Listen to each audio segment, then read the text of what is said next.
जय हिंद दोस्तों, स्वागत है आप सभी का। दोस्तों आज की क्लास में हम लेकर आए हैं मॉडर्न हिस्ट्री यानी कि आधुनिक भारत का इतिहास, जिसमें आज का हमारा टॉपिक है राष्ट्रीय आंदोलन। राष्ट्रीय आंदोलन है दोस्तों, आज की क्लास में हम करेंगे गांधी के आगमन से पूर्व राष्ट्रीय आंदोलन, यानी कि जो गांधी जी आए थे उससे पहले जो राष्ट्रीय आंदोलन है उनके बारे में देखने वाले हैं। तो दोस्तों हर प्रश्न को हम अच्छे से देखते हुए चलेंगे, हर प्रश्न के साथ उसकी व्याख्या देखते हुए चलेंगे। तो दोस्तों ये कंटेंट है दृष्टि आईएएस के द्वारा प्रोवाइड किया गया ये बुक है, जो प्रीलिम प्रैक्टिस सीरीज की 6 बुक हैं। तो दोस्तों उनके साथ हम इन क्लासों को पूरा करेंगे। दोस्तों हर प्रश्न एक इम्पोर्टेंट है, जो इम्पोर्टेंट क्वेश्चन बन सकते हैं उसके बारे में देखने वाले हैं और हर प्रश्न की व्याख्या को देखेंगे।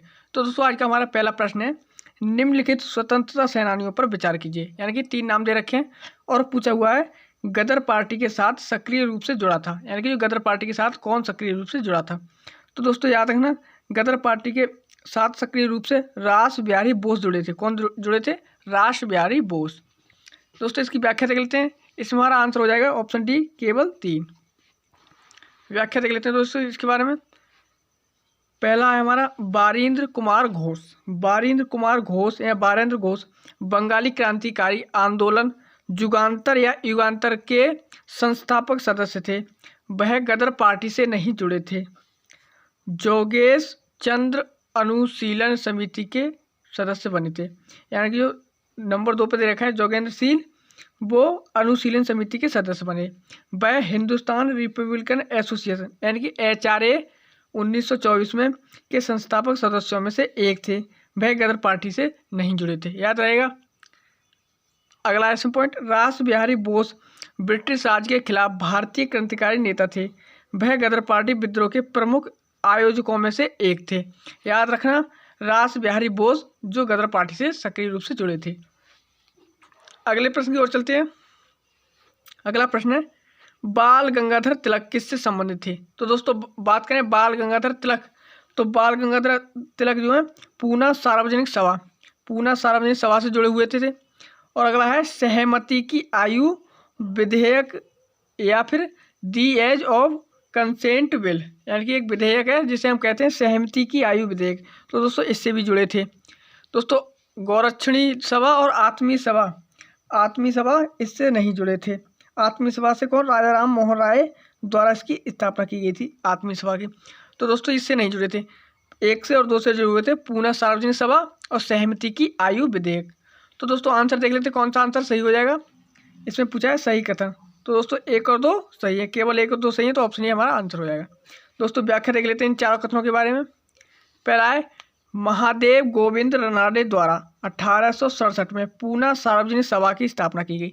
याद रखना, अगर आपसे प्रश्न में पूछ लिया जाए कि पूना सार्वजनिक सभा की स्थापना किसके द्वारा की गई और कब की गई, तो ये की गई 1867 में महादेव गोविंद रनाडे द्वारा। याद रखना, ये पहला पॉइंट तो ये हो गया।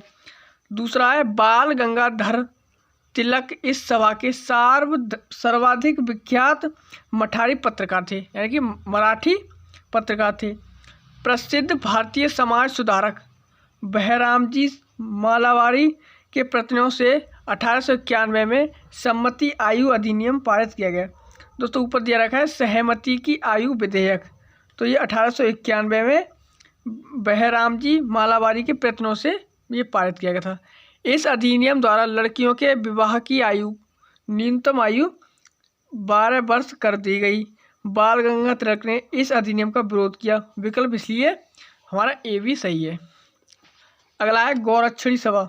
गौरक्षणी सभा का संबंध गायों के संरक्षण से था। तिलक इससे संबंधित नहीं थे। याद रखना, गौर से गाय को याद रख लेना। अगला है, आत्मीय सभा की स्थापना 1815 में राजा राम मोहन राय द्वारा कलकत्ता में की गई। दोस्तों अगले प्रश्न पर चलते हैं। दोस्तों अगला प्रश्न है, निम्नलिखित में से कौन सा कथन सही है। कौन से कथन सही है? पहला है कथन, अखिल भारतीय नेशनल कॉन्फ्रेंस का आयोजन आनंद मोहन बोस ने 1833 में किया था। तो दोस्तों ये पहला कथन एकदम राइट है। जो अखिल भारतीय नेशनल कॉन्फ्रेंस का आयोजन आनंद मोहन ने ही किया था, 1883 में किया था। कब किया था? 1883 में किया था। अगला है हमारा पॉइंट इसमें, A.O. ह्यूम के प्रयासों से 1884 ईस्वी में इंडियन नेशनल यूनियन नामक संस्था गठित की गई। याद रखना, इंडियन नेशनल यूनियन संस्था A.O. ह्यूम द्वारा 1884 में गठित की गई थी। ये भी सही है हमारा। अगला है पी आनंद चार्लू एवं शिशिर कुमार घोष कांग्रेस के प्रारंभिक नेताओं में शामिल थे। तो दोस्तों ये भी कथन एकदम राइट है।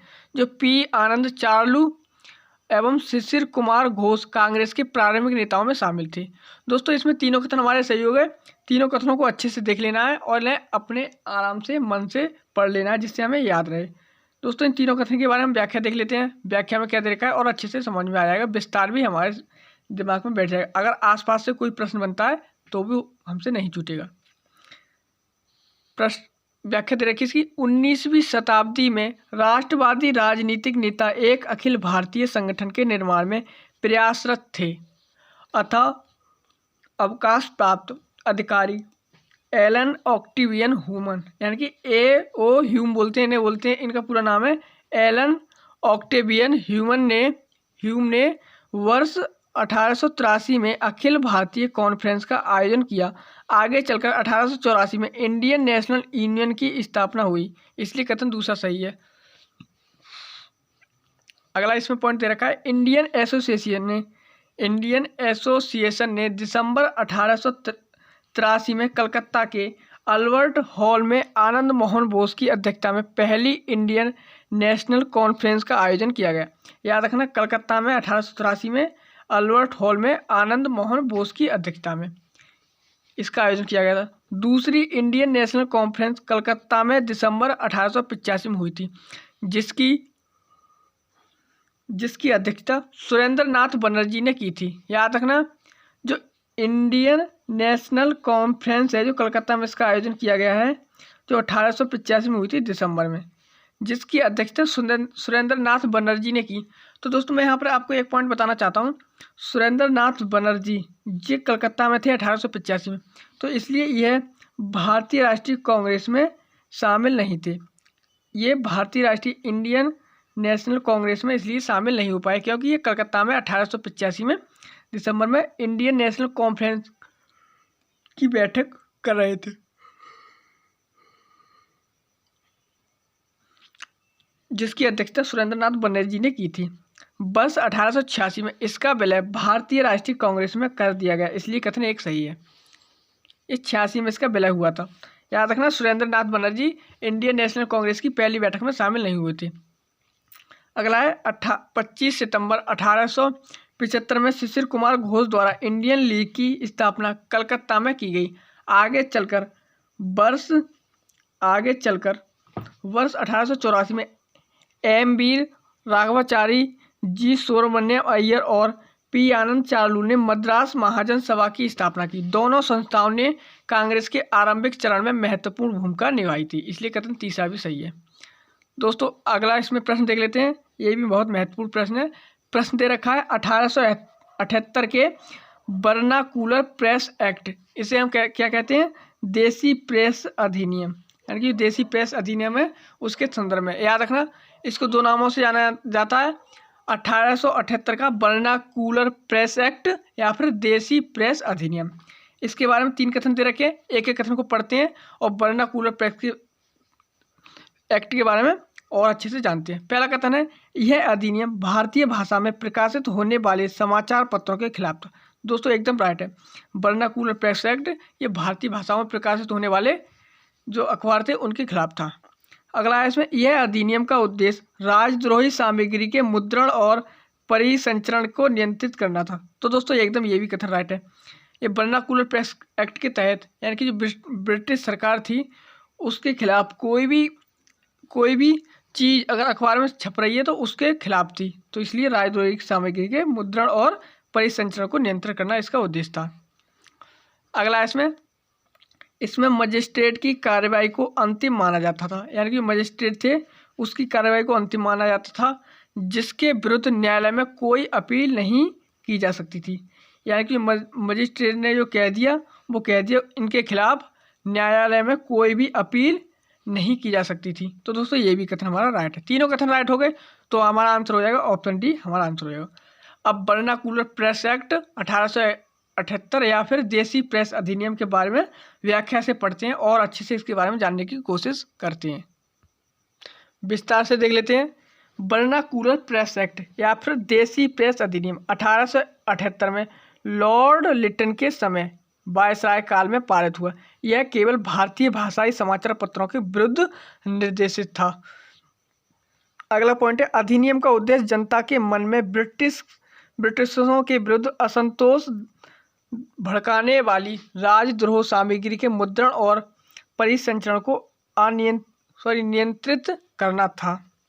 अगला पॉइंट है, वर्नाकुलर प्रेस एक्ट ने जिला दंडनायक को यह अधिकार प्रदान किया, जिला दंडनायक जिसे हम मजिस्ट्रेट पिछले पढ़ चुके हैं, अधिकार प्रदान किया कि वह किसी समाचार पत्र के मुद्रक या प्रकाशक को अनुबंध का आदेश दे सकता है कि वह शपथ ले कि वह ऐसी किसी भी सामग्री को प्रकाशित नहीं करेगा जिससे सरकार या विभिन्न धर्मों, जातियों, नस्लों आदि के बीच द्वेष फैले। यदि ऐसा घटित होता है तो उनके द्वारा जमा की गई राशि जब्त हो सकती है और प्रेस भी जब्त किया जा सकता है। इसके अलावा दंडनायकों की कार्रवाई को अंतिम माना जाएगा, याद रखना, अंतिम माना जाएगा, और ये अपील भी नहीं हो सकती। इस संबंध में न्यायालय में कोई अपील नहीं की जा सकती थी। तो दोस्तों ये था हमारा वर्नाकुलर प्रेस एक्ट, जिसके बारे में हमने जाना। अब हम अगला प्रश्न देख लेते हैं, एल्बर्ट विधेयक 1883। एल्बर्ट विधेयक 1883 निम्नलिखित में से कौन सा कथन सही है? कौन सा कथन सही है? तो पहला कथन है, इसने सीमित दांडिक आधिकारिकता भारतीय अधिकारियों को प्रदान करने का प्रस्ताव किया। याद रखना, इसने सीमित दांडिक आधिकारिक भारतीय अधिकारियों को प्रदान करने का प्रस्ताव किया था। तो दोस्तों ये वाला एकदम राइट है। अगला है, इसने संपूर्ण सिविल और दांडिक अधिकारिता भारतीय अधिकारियों को प्रदान करने का प्रस्ताव किया था।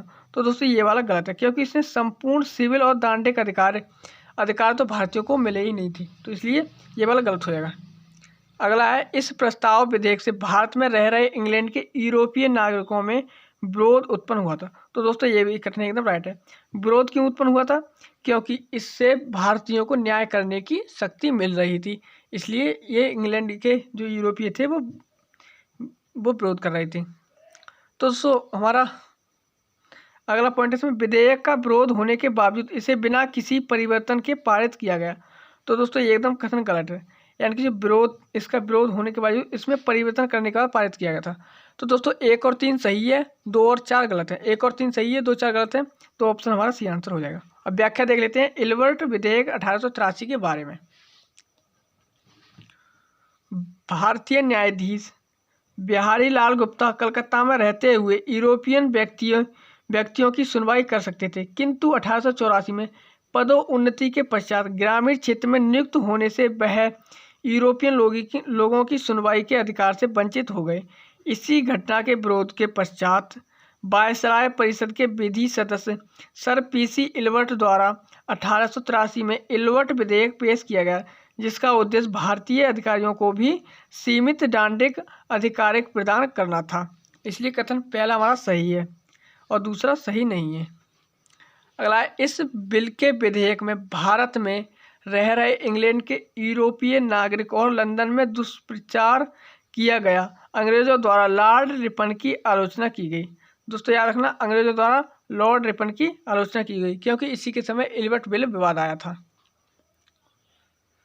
अगला पॉइंट है, इस विधेयक के पश्चात संशोधित विधेयक पेश किया गया, जिसके अनुसार यदि यूरोपियन व्यक्ति के मामले दंडनायकों अथवा सेशन जज के समक्ष आते हैं तो उनकी सुनवाई 12 सदस्यीय जूरी द्वारा की जाएगी, जिसमें कम से कम 7 सदस्य यूरोपियन अथवा अमेरिकन होंगे। याद रखना, 12 सदस्यीय जूरी या जुडिशरी द्वारा की जाएगी, जिसमें कम से कम 7 सदस्य यूरोपीय अथवा अमेरिकन होंगे। दोस्तों अगले प्रश्न पे चलते हैं।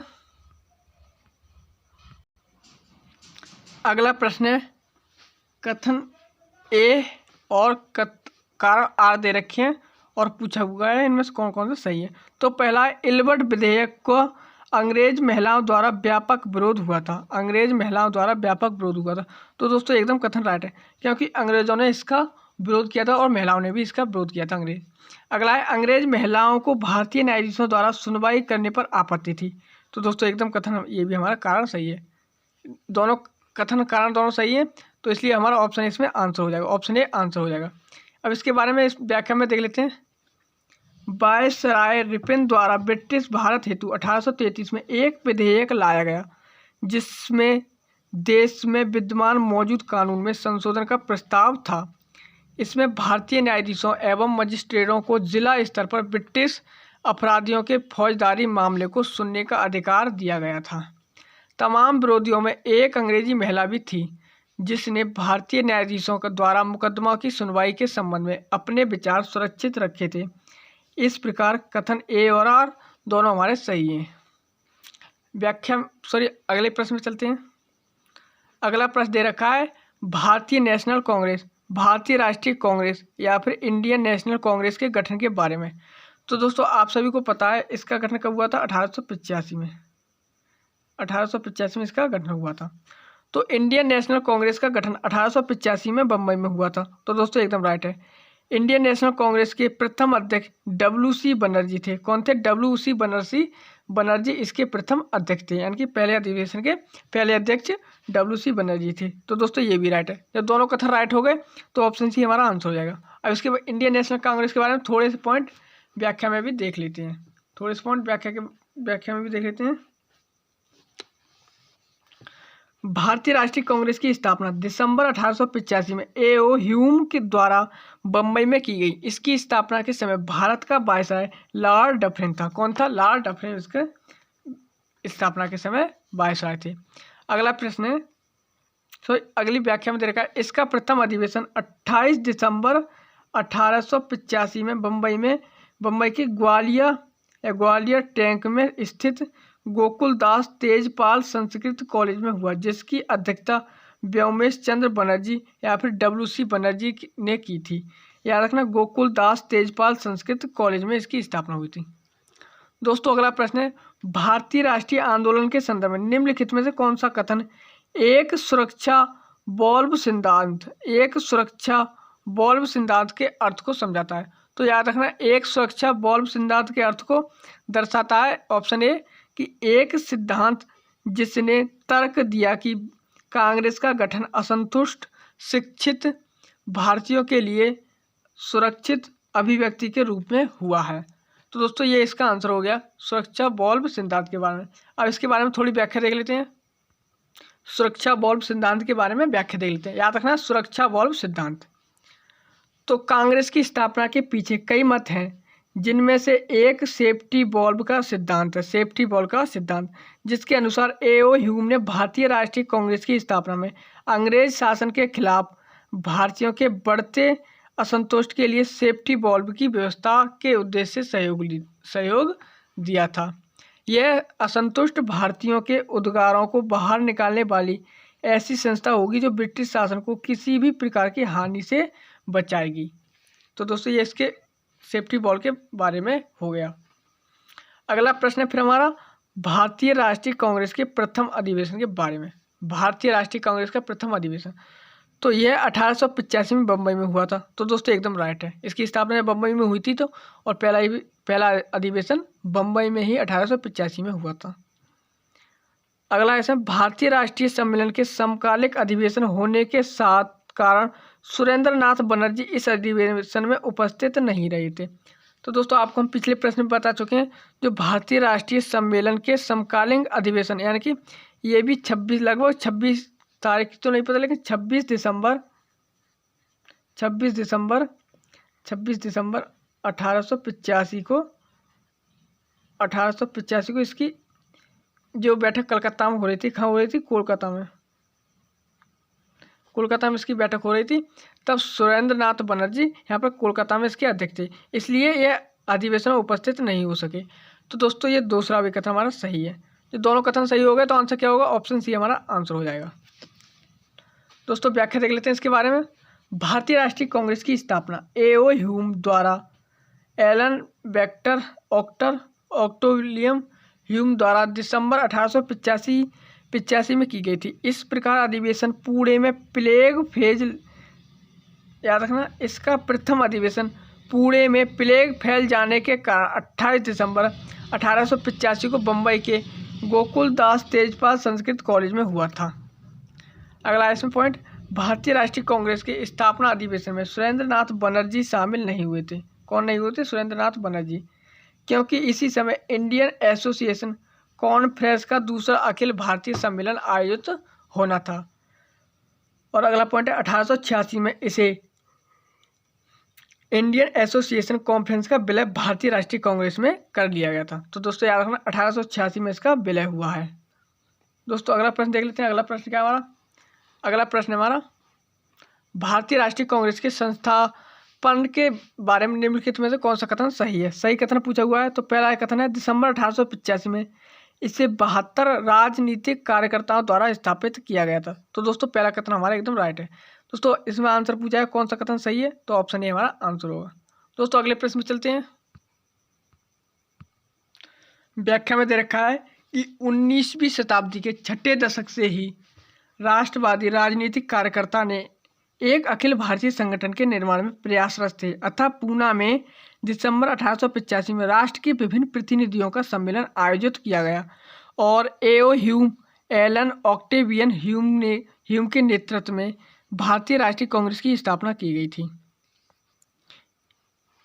अगला पॉइंट इसमें, इसका प्रथम अधिवेशन पुणे में आयोजित किया जाना था, लेकिन उस समय पुणे में प्लेग फैल जाने के कारण यह अधिवेशन बम्बई में आयोजित किया गया था।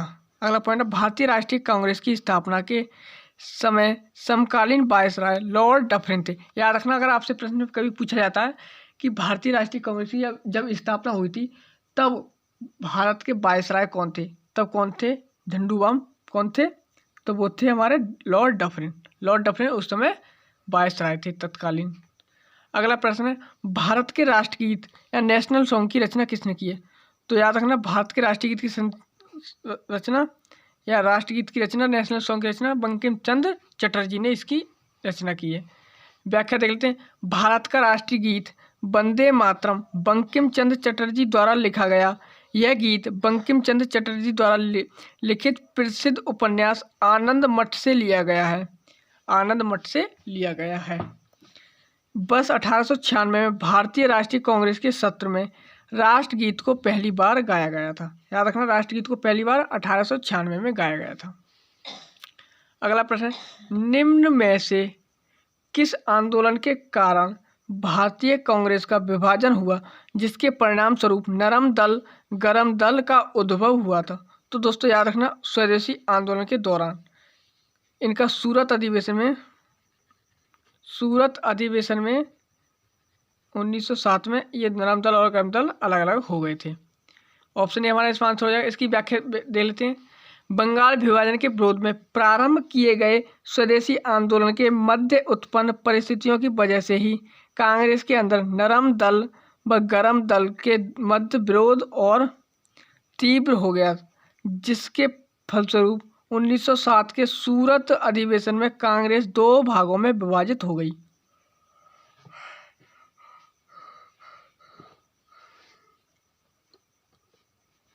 उन्नीस सौ 1907 में इसका विभाजन हुआ था। भारत छोड़ो आंदोलन, असहयोग आंदोलन व सविनय अवज्ञा आंदोलन से नरम दल व गरम दल रूपी दलीय विभाजन का कोई संबंध नहीं था। अगला विवाद का एक मुद्दा, 1906 के कांग्रेस अधिवेशन में गर्मपंथियों द्वारा पारित कराए गए 4 प्रस्ताव थे। ये प्रस्ताव स्वदेशी बहिष्कार, राष्ट्रीय शिक्षा व स्वशासन से संबंधित थे।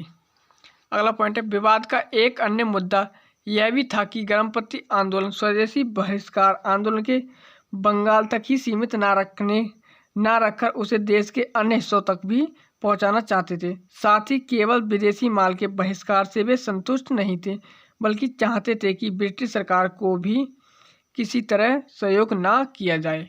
ब्रिटिश सरकार किसी भी तरह सहयोग ना किया जाए। दोस्तों अगले प्रश्न पे चलते हैं। आगे व्याख्या दे रखी है कि सूरत अधिवेशन में कांग्रेस के विभाजन की एक वजह यह भी थी कि उग्रवादी सूरत अधिवेशन का अध्यक्ष पहले लोकमान्य बाल गंगाधर तिलक को और बाद में लाला लाजपत राय को बनाना चाहते थे, परंतु उदारवादियों ने रास बिहारी घोष को अधिवेशन का अध्यक्ष बनाया। 1916 में कांग्रेस के लखनऊ अधिवेशन में पुनः दोनों धड़ों का आपस में विलय हुआ, यानी कि इनका विलय 1916 में लखनऊ अधिवेशन में हुआ था। दोस्तों अगला प्रश्न है, भारतीय स्वतंत्रता आंदोलन के समय राष्ट्रीय सामाजिक सम्मेलन नेशनल सोशल कॉन्फ्रेंस का गठन किया गया था। इसके गठन के लिए उत्तरदायी कारण था, यानी कि जो है नेशनल सोशल कॉन्फ्रेंस के लिए कौन सा उत्तरदायी कारण था। तो दोस्तों इसमें हमारा आंसर है ऑप्शन बी, भारतीय राष्ट्रीय कांग्रेस अपने कार्यक्रम में सामाजिक सुधारों को नहीं रखना चाहती थी, इसलिए प्रस्तुत उद्देश्य के लिए उसने अलग से संगठन बनाने का सुझाव दिया था। ये हमारा ऑप्शन है, इसका आंसर हो जाएगा। इसकी व्याख्या देख लेते हैं। भारतीय राष्ट्रीय कांग्रेस अपने कार्यक्रम में सामाजिक सुधारों को नहीं रखना चाहती थी, इसलिए प्रस्तुत उद्देश्य के लिए उसने अलग से संगठन बनाने का सुझाव दिया, अतः विकल्प बी सही है। 1885 ईस्वी में भारतीय राष्ट्रीय कांग्रेस की स्थापना हुई। स्थापना के समय यह राष्ट्रीय व सामाजिक मुद्दों से जुड़ी हुई थी, इसलिए इस सम्मेलन में महादेव गोविंद रानडे व आर रघुनाथ राव ने सामाजिक सुधारों के मुद्दों पर कांग्रेस को संबोधित किया, परंतु कांग्रेस के दूसरे अधिवेशन के दौरान यह महसूस किया गया कि राष्ट्रीय कांग्रेस का मंच केवल राजनीतिक संघर्षों हेतु ही प्रयोग किया जाए, सामाजिक मुद्दों हेतु एक अलग से आंदोलन चला जाए। इसी संदर्भ में राष्ट्रीय सामाजिक सम्मेलन का गठन किया गया। इसकी स्थापना रानाडे व राव द्वारा की गई थी। किसकी? राष्ट्रीय सामाजिक सम्मेलन द्वारा।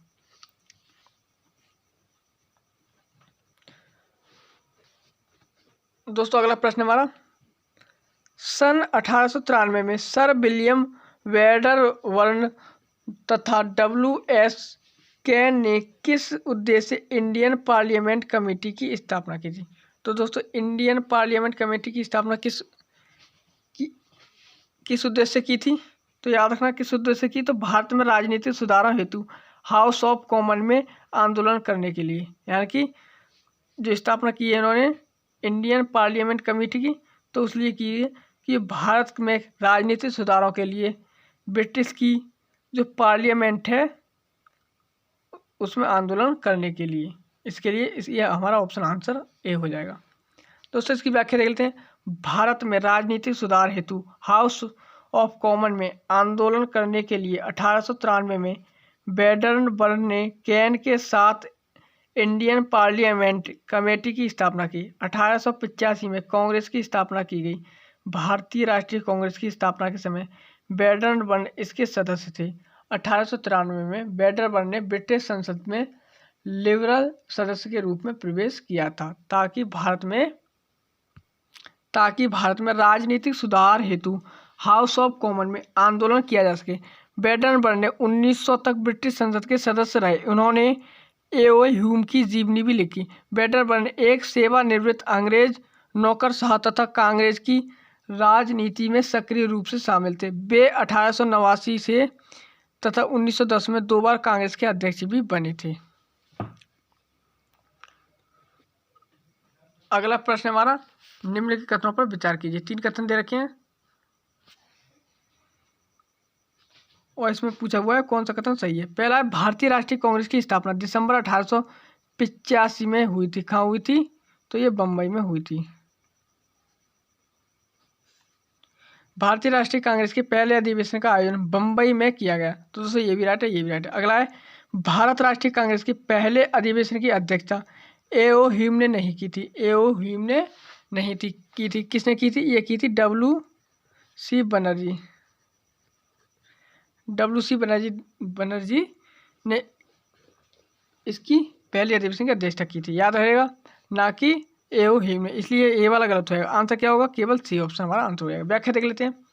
भारतीय राष्ट्रीय कांग्रेस की स्थापना एक सेवानिवृत्त अंग्रेज सिविल सर्वेंट ए.ओ. ह्यूम द्वारा 1885 में की गई। भारतीय राष्ट्रीय कांग्रेस के पहले अधिवेशन का आयोजन बम्बई में किया गया था।